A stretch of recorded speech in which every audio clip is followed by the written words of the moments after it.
Hello कहना जी, सबसे पहले वेलकम टू आवर चैनल। क्या कुछ कहना चाहोगे आप लॉकअप और एकता कपूर को लेके जो कंट्रोवर्सी आपने बोली है कि आपको इतने महीने तक घर पे बिताया, उसकी स्टोरी थोड़ी सी अगर आप शॉर्ट में स्टाइल से बता सकते हो। मैं ये बोलना चाहूँगी कि मैंने इन्हें अप्रोच नहीं किया था। मैं इनके पास काम मांगने नहीं गई थी। इनकी कास्टिंग टीम का मुझे कॉल आया था कि हम लोग एक रियलिटी शो कर रहे हैं जो कि काफ़ी हद तक सिमिलर होगा बिग बॉस जैसा, बट बिग बॉस नहीं है। सो करते हैं। अर्लियर मैं नहीं करना चाहती थी क्योंकि मुझे ऐसा लगा कि कहीं कोई इश्यूज़ ना हो जाएं, बट स्टिल देन इन्होंने मुझसे कहा चलो एक मीटिंग कर लेते हैं। मैं फ़र्स्ट मीटिंग करके आई एंडे मॉल शाइन इंडिया में, जहाँ पे मेरी काफ़ी लोगों से मुलाकात हुई। जूम कॉल पे मेरी शो के क्रिएटिव हेड से बात हुई। देन देवर लाइक हम ये शो कर रहे हैं। 2 दिन के बाद मुझे कॉल आया पेमेंट को लेकर के।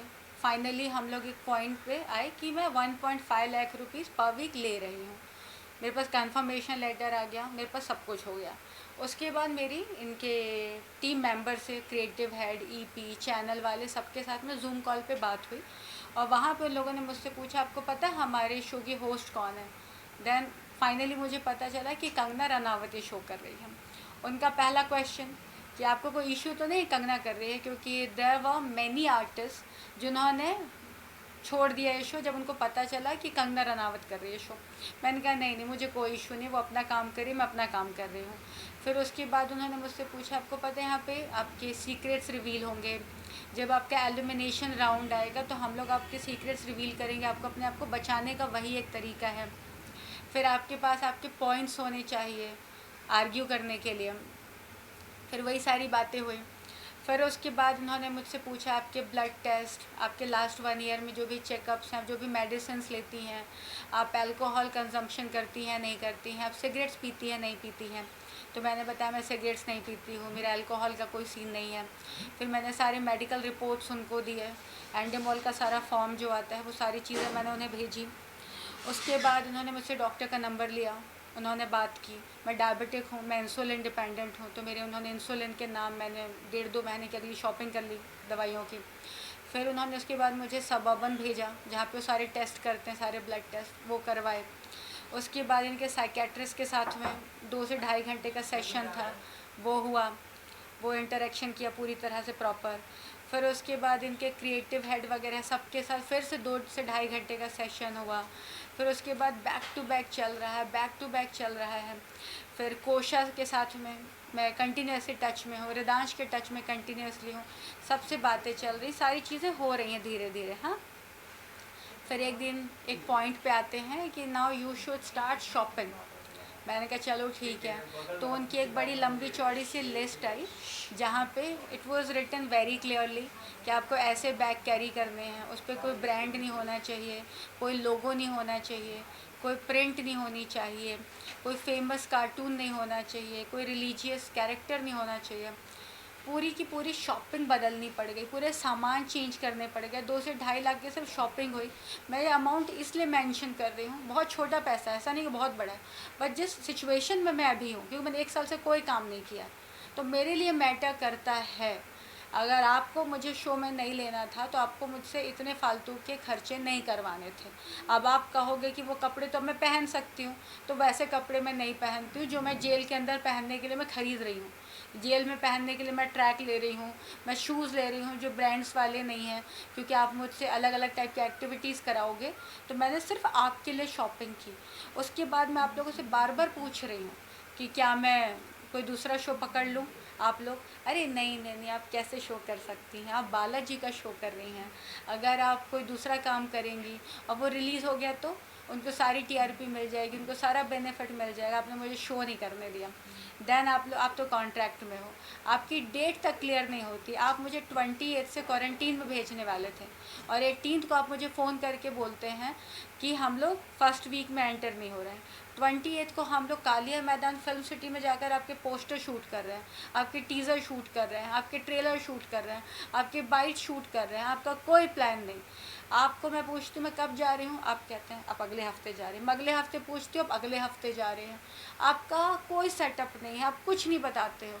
और फिर अगर कोई स्टैंड लेता है तो आप लोग कहते हो आर्टिस्ट गलत बोल रहा है, वो कंट्रोवर्सी कर रहा है। क्यों ना आर्टिस्ट स्टैंड ले। सो मैम आपका रिएक्शन कैसा था कि आपको जब पता चला कि कंगना मैम इस शो की होस्ट है? अर्लियर मुझे जेनुइनली बताऊँ थोड़ा सा डर लगा था, थोड़ा सा। और वो डर इसलिए लगा था क्योंकि कंगना की जो आइडियोलॉजी है और जो मेरी है वो काफ़ी हद तक अलग है। जिस तरीके से वो चीज़ों को देखती है मैं नहीं देखती हूँ। हर किसी के अपने अपने पॉइंट ऑफ व्यू होते हैं, मेरे अपने हैं। So I am no one to say कि शी इज़ रॉन्ग और कुछ भी, बट चीज़ें बदल जाती हैं। और जब कहा जाता है ना कि कंगना होस्ट है, एकता कपूर का शो है एंड आपको सीक्रेट्स रिवील करने हैं, तो वहाँ पे थोड़ी सी घबराहट होती है। But then I was like कोई बात नहीं यार, वो अपना काम करे, मैं अपना काम कर रही हूँ, क्या फ़र्क पड़ता है। और शो के जेलर करण कुंद्रा की बात करें तो उनके बारे में आपका क्या कहना है? मुझे करण कुंद्रा शो का जेलर है वो मुझे नहीं पता था। वो बहुत बाद में रिवील हुआ है, क्योंकि फर्स्ट डे जब आई थी तो रवीना टंडन आई थी, वो भी हम लोगों को नहीं पता था। वो कहते हैं ना, वो बहुत हिडन चीज़ें थी, क्योंकि इन लोगों ने पूरी कोशिश की थी कि किसी भी कंटेस्टेंट को दूसरे के बारे में पता ना चले। उसी तरीके से उन्होंने बहुत सारी चीज़ें ना छुपा के रखी थी। करण जब एक्चुअली एंटर होने वाला था उसके 3 या 4 दिन पहले मुझे पता चला कि करण ये शो कर रहा है, और मुझे करण से कोई फ़र्क नहीं पड़ता। सो मैम जैसे कि ये सब हुआ तो आपको लगता है कि आपके बैकफायर हो सकता है आपके ऊपर? इससे ज़्यादा क्या बैकफायर होगा। आपने मुझे 4 साढ़े 4 महीने घर पे बैठा दिया, इससे ज़्यादा क्या बैकफायर कर लोगे। बैकफायर तब होती है चीज़ें जब आप पे कोई ट्रस्ट करता है। मैंने आप पे ट्रस्ट किया इसलिए मैं बेवकूफ़ बन गई, मैं आप पे दोबारा ट्रस्ट नहीं करूँगी। क्या होगा, आप मुझे काम नहीं दोगे। आपने मुझे आज कौन सा काम दे दिया कि आज मैं आपके बड़े गुणगान करूँ, अरे आप तो बहुत अच्छे हैं, बहुत अच्छे, जैसे बाकी लोग करते हैं। बटरिंग तो मुझसे वैसे भी नहीं होती, आपको शुरू से पता था। बूट लिक करने वालों में से मैं नहीं हूँ कि आपसे मुझे काम चाहिए तो मैं कल से जी हुजूरी करने लग जाऊँ, मैं नहीं करूँगी। आपको काम देना है आप दोगे, नहीं देना है नहीं दोगे। एंड मार्क माई वर्ड्स, आज मैं कह रही हूँ, आज की डेट आप याद रख लो, 18 अप्रैल 2022। आज मैं कह रही हूँ, ये एकता कपूर के साथ मैं जीवन में कभी काम नहीं करूँगी। जिस लेडी की अपनी ज़ुबान की वैल्यू नहीं है, आपके कमिटमेंट्स की वैल्यू नहीं है, आप किसी के समय की कीमत नहीं करते, मैं भी आपकी कोई वैल्यू नहीं करती हूँ। एग्जैक्टली। एंड इसके अलावा अगर मैं आपसे पूछूं कि क्या रीज़न आपको लगता है कि आपको टर्मिनेट किया गया, इसके पीछे का जो कॉन्ट्रैक्ट आपका किया गया टर्मिनेट, इसका रीज़न आपके हिसाब से क्या हो सकता है? मुझे कुछ नहीं पता, बिलीव मी, क्योंकि जब मैं शो के लिए मीटिंग करने गई थी तो जिस तरीके से मेरा इनके साथ इंटरेक्शन था, उन्होंने कहा गहना मैम आप लास्ट 1 ईयर से कंटिन्यूसली न्यूज़ में हो, तो बताओ आपको शो करना है। मैंने कहा कर सकते हैं। तो उन्होंने मुझसे पूछा कि आपको लगता है कि आपको और भी पब्लिसिटी की ज़रूरत है।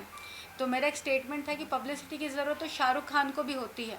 अगर एक एक्टर मार्केट से थोड़े दिन के लिए गायब हो जाए तो उसे कमबैक की ज़रूरत पड़ती है, ये मैंने कहा था। तो ये लोग मेरे को लेकर के बहुत बहुत ओवर कॉन्फिडेंट थे, बहुत ज़्यादा एक्साइटेड थे, मुझे कभी नहीं लगा।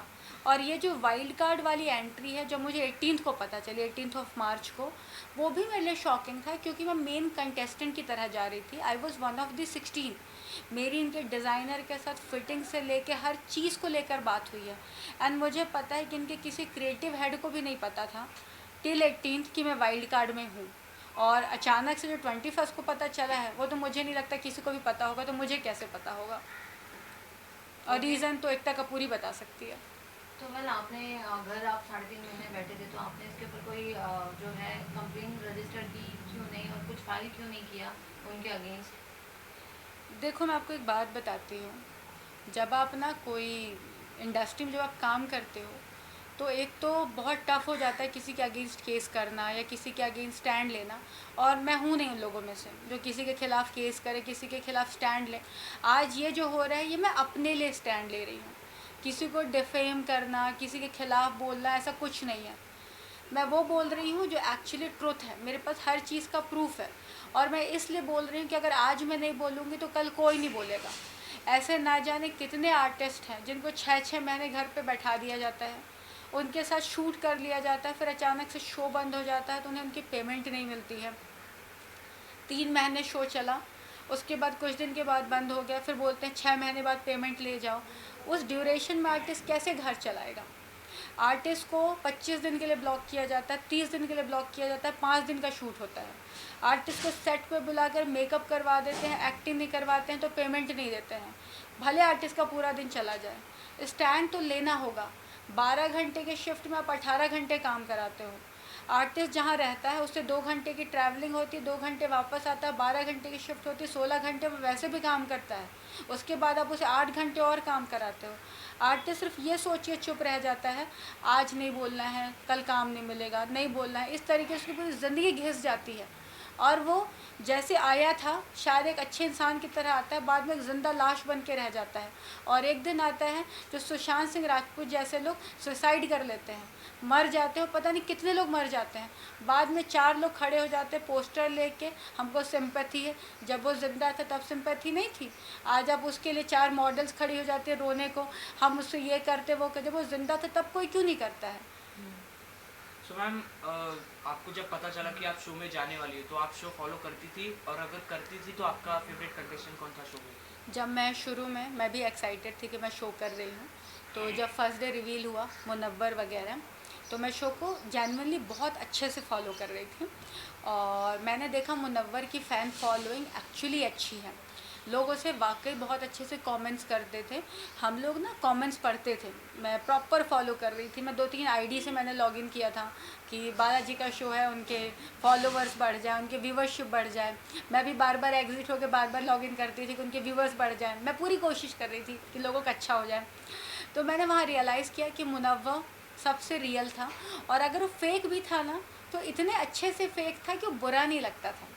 स्टेटमेंट भी पास करता था तो सार्कास्टिक होते थे, लेकिन वो बेटर नहीं थे। So he was playing really well. वो मेन गेमर था। और सबको वहाँ पे जो कहते हैं ना क्यूट वाला एक अच्छी सी जो फीलिंग आती है, तो मुनव्वर के साथ आती थी। आप देखते हर कोई घेर रहा था।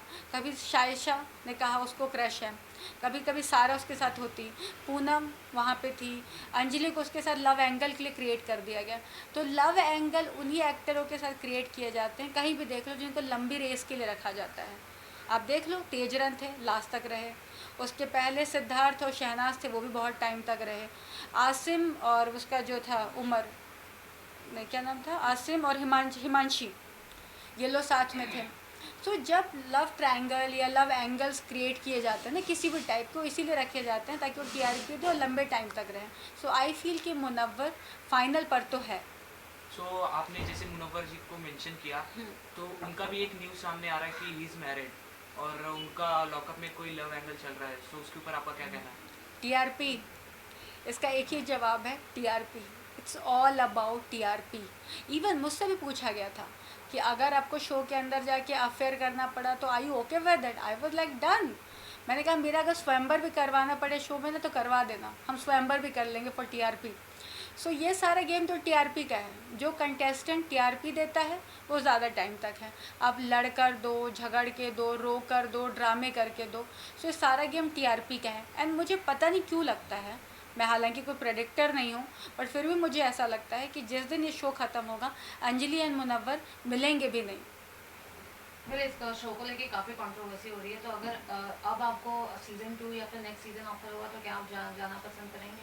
मैं लाइफ में कभी नहीं करना चाहूँगी।